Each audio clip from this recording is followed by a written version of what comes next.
شما چی نقشه دارین که همین سه نقشه که میخواید در اول انجام بدید؟ ما باور که اولین نقشم که پدر مادرم حج روی کنم. اگر دستم برسه پدر مادرم مثال حج روی کنم. دیگر воспитание فرزندو دیمش با айпай семья خونه و در نگاه کردن. Во-первых, подлечиться, поехать заработать.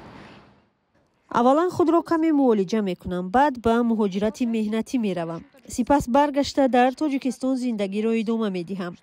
باید کشورمون رشد کند. مردم برای دریافت پول به خارج نروند و امکان زندگی خوب داشته باشند.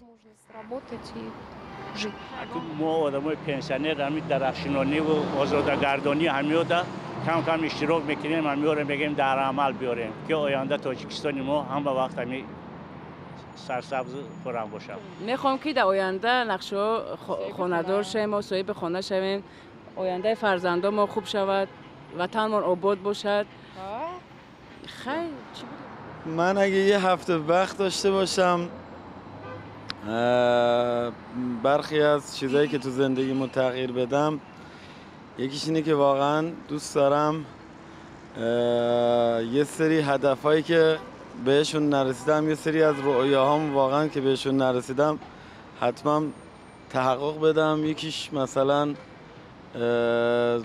قبول شدن در رشته مورد نظرم تو دانشگاه است که واقعا حتما میخوام، و دومیش این که بتونم زبان انگلیسی رو به صورت کامل یاد بگیرم، و سومین چیزی هم که دوست دارم واقعا تفکرم و نسبت به اطرافیان اون تفکرم و نسبت به اطرافیان خیلی خوبتر کنم و اطرافیان رو تا جایی که میتونم مورد قضاوت قرار ندم.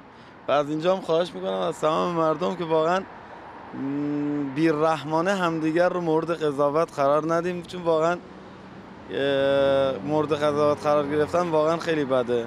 حالا چه خوب یا چه بد، به هر حال به همدیگه احترام بذاریم و همدیگه رو تا جایی که میتونیم مورد قضاوت قرار ندیم.